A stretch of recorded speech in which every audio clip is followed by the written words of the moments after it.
There was a shooting at UPMC Memorial Hospital. He basically held an ICU hostage. A police officer who came to provide help was shot in the torso. Unfortunately, he passed away. The hospitals now have to kind of think about what they can do in order to mitigate these circumstances before they turn into these ultimate tragedies. Because you put a lot of people at risk. I can't even imagine if someone came onto our floor and did that. You come to the labor and delivery floor and do something like that. I can't even imagine what the headlines would be. But again, if it's acceptable at schools, taking out kindergartners, then why wouldn't it be acceptable at a labor and delivery floor? Which is extremely sad. All right. So next quick topic that we're going to talk about is another F around and find out time. So boom. Who effed around and found out? Y'all see that right there, folks? Y'all see that? Y'all see that right there? Let me make my screen bigger. Y'all see that right there, folks? Y'all see that? GOP may cut off student loan forgiveness for 4.8 million healthcare workers. Now, folks, this, we don't know if this is really going to play out the way how people think this may play out, but if they're talking about this and the way in which folks in the federal government are losing their jobs right now, hey, this might be coming. So basically what they're saying, in order to make the budget, there's a bunch of budget cuts that they want to make, the GOP wants to make. And one of them is, okay, in order for us to save money in one place and be able to spend money in other places, whatever it may be, we should consider making tax cuts, or we should make sure that maybe we get rid of the PSLF program, which is a big deal, right? This is how the majority of folks or majority of doctors who, finance their way through medical school, this is how they plan on paying it back. A majority of them, right? They say, okay, well, I'm going to graduate $300,000, $400,000 alone. But as soon as I start residency, I'm going to make those things, the changes that I need to make, and I'll jump into the PSLF. I'll go through my 3 or 4 years of making my payments. And then when I become an attending, I'll make an additional 7 years, right? Because you got to make 10 years of consecutive payments and not miss. And then I'll be out of student loan debt and I got to be at a nonprofit hospital. So not only is PSLF possibly on the chopping block, but also they're talking about taking out the nonprofit status of all hospitals also. So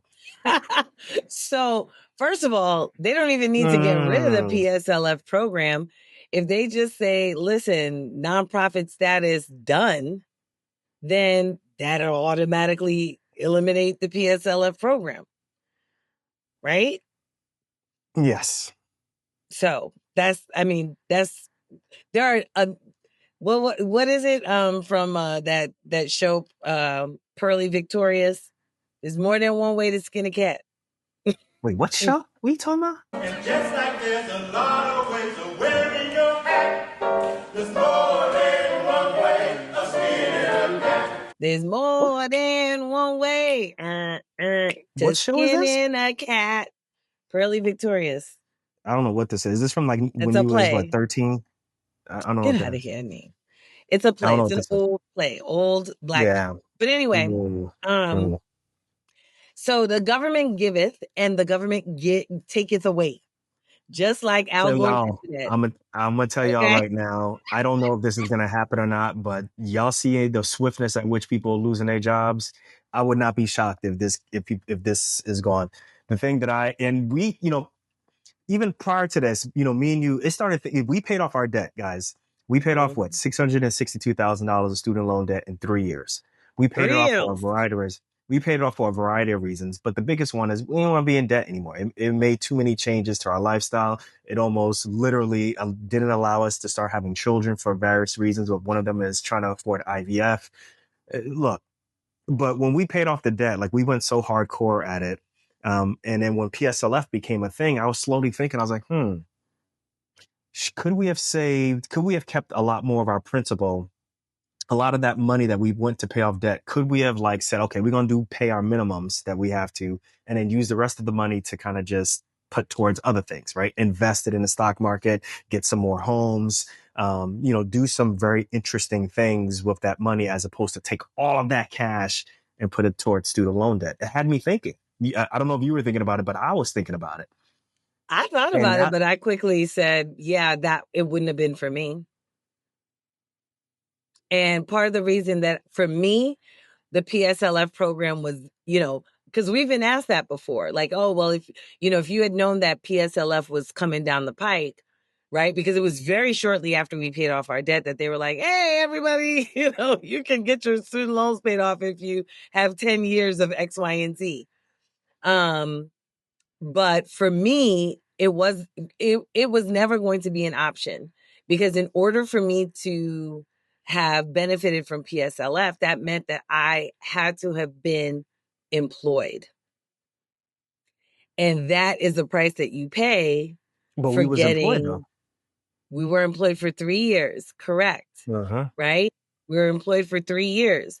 That means that we would have had to have been employed for at least, for me, that was what? That would have been residency, and then 3 years of employment would have been a total of 7 years. That means 3 more years I would have had to be employed. I didn't want to be employed at the point at which I decided to quit my job. That's why I quit. I didn't want to be employed anymore. Right? So for me, doing those 3 extra years would not have been worth it. Was it Just 3? wouldn't I have think it been. was, wait, what is it? It was 3 we had to do, or? It would have been 3 more years for me. Uh-huh. For you, it would have Keep going. Just so been everybody, if 2. you're watching on YouTube, I have a little graphic that says, what is public service loan forgiveness? To be eligible for PSLF, right? This is to make sure that your loans get paid off completely. They get forgiven after 10 years. You got to be enrolled in a qualifying repayment plan. You have to have a qualifying federal student loan. You have to work for a qualifying employer, which for the most part is a nonprofit hospital, right? Mhm. You have to submit the employment certification form. You can find that on any of the student loan websites. And you have to make 120 qualifying payments. You cannot miss these payments. And if you do that, you'll get your student loans forgiven.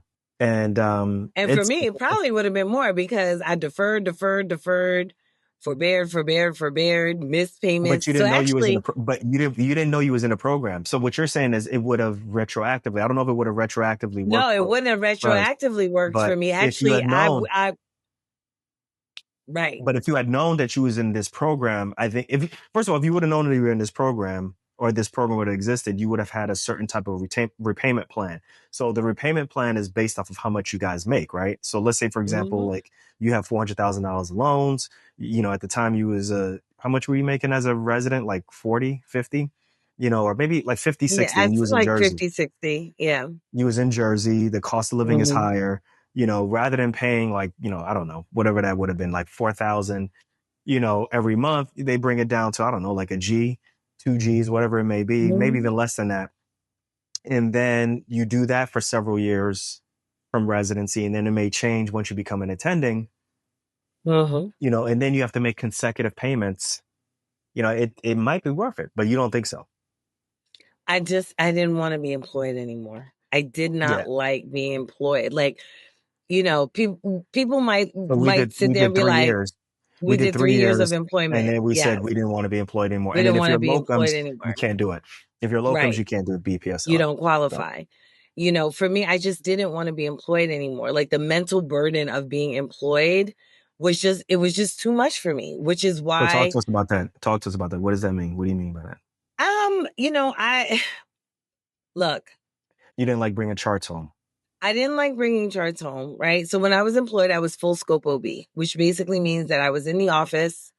I was seeing patients in the office, doing procedures in the office, and then I was on call as well at the hospital delivering babies, doing emergency surgeries. I was also in the hospital doing planned surgeries in the ER, all those kinds of things, right? Doing Okay. consults on the floor, right?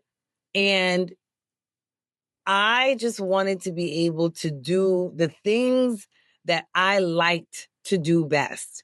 And for me, I liked being in the hospital. I liked being able to choose my own schedule, right? Because you could say, well, become a laborist, or become a hospitalist. A lot of people don't understand what that means. When you say be in the hospital, you Yeah. mean be on call in the hospital. You don't like clinic. Not Be right. clear. You don't like clinic. Right. Okay. So I don't like clinic.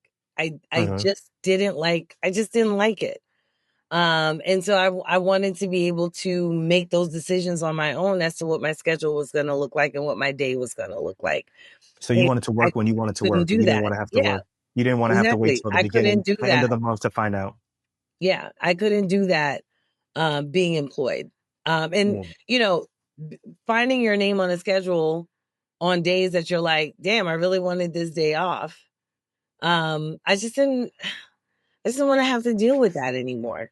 I just didn't, Yeah, having to I feel you. finagle I and feel you on whatever. that. I just didn't want to I do feel that you on that. anymore. I didn't like that anymore either. Cause there was a point I remember when I finished fellowship and I started working locums, I was like, so what do you mean just like, when do I want to work? I thought it was just like a schedule and then I would work this schedule based off of what the hospital needed me to work. And then that was Mhm. it. I didn't know that like, no, like you only work when you can work or when you want to work. I was like, wait, Right. what? It If took the me dates several align, weeks, several months to figure that out. But so we did it for a year and a half where we were working on our own. And then we decided okay, we're not going to do locums anymore. We're going to work, like we're going to sign a contract with a hospital. We're going to be an employee. And Mhm. it was a really big rude awakening. I did not like it at all. That was one of the biggest things of not controlling my schedule. And then there was just some Mhm. other things that I just didn't like. And I felt like once I signed it on a dotted line, I lost like the ability to make certain decisions, like clinically, that Mhm. if I stayed as a locums, I could be like, well, just don't invite me to come back anymore. Right. Right. You Whereas don't if I'm like the way I employed, do it's things? like, No, I won't come back. right. Because if you get fired as an employee, that's worse than just not being asked to come back as a locums. Right. Those are Correct. two separate things. They just say, we don't want you to come back, but you getting fired because maybe like you disagree with like hospital policy or you disagree with like, your, the head of your department or something like that. Those are two separate things. And, I guess even going through residency and going through fellowship, I learned enough to know that I ain't like nobody telling me what to do. And I just felt like once I became an attending, I should be able to call the shots. And I think I was just like, it was too much smack in my face. Like, yeah, you're never going to call the shots. You're never going to do this. It was like, I felt like it was this. And I was like, yeah, I don't like this. Like, get out of But my you, face, Janet Jackson? you know, I'm John Cena,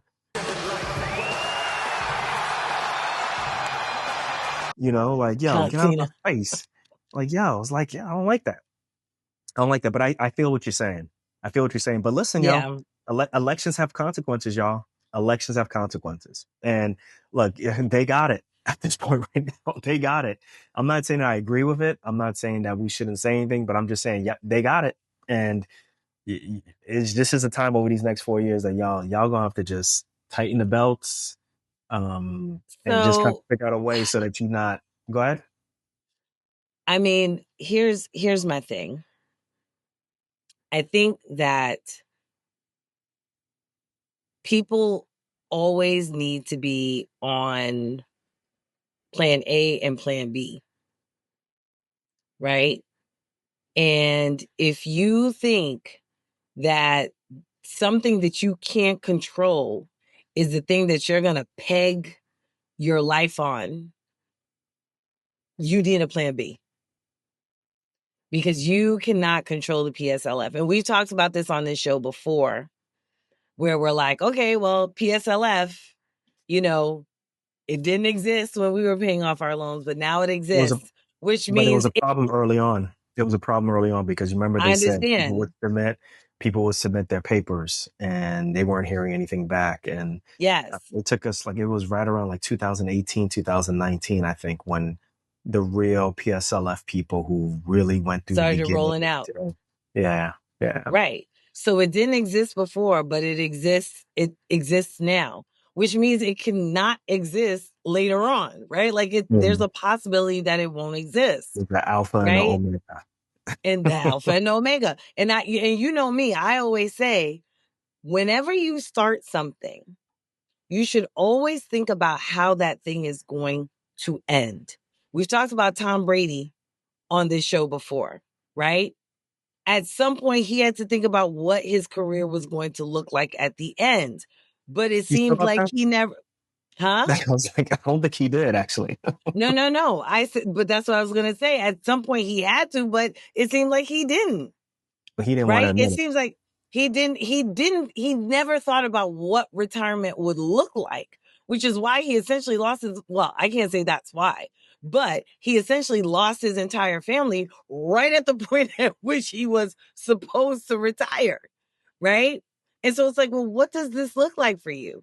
And so that's what I would implore every single person listening to this show, doctor or not, that you need to think about what something is going to look like if it ends. If you are in something and that thing ends, what is it going to look like for you?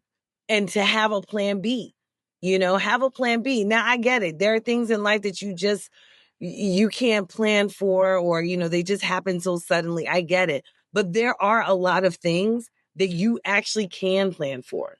Yeah, I think the things that you are handing over control for, you have to figure out, like, how can I make sure that if this thing that I can't control completely takes over my life, what do I do to get out of it?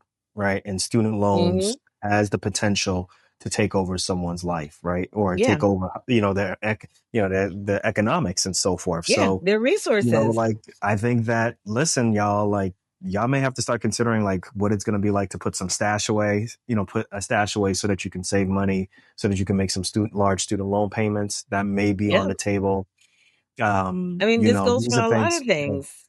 That's something that I'm really concerned about, is just like that notion. The other thing is, what will it do will it affect admissions? Will it affect specialty, rates of people going into specialties? Right. We already know that people, a lot of times they'll choose a certain specialty, or they choose specialties that have a higher amount of pay just because they help them get out of student loans quicker, or help them have a perceived lifestyle. Or just, yeah, exactly. Just for the lifestyle factor. But again, like I said, it goes for all kinds of things. That's why we always talk about disability insurance.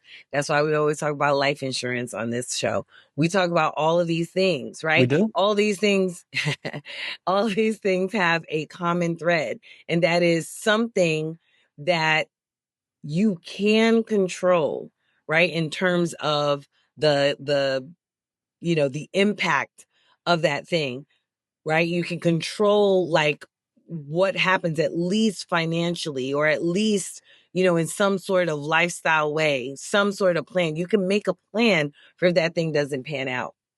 Today was. Go ahead.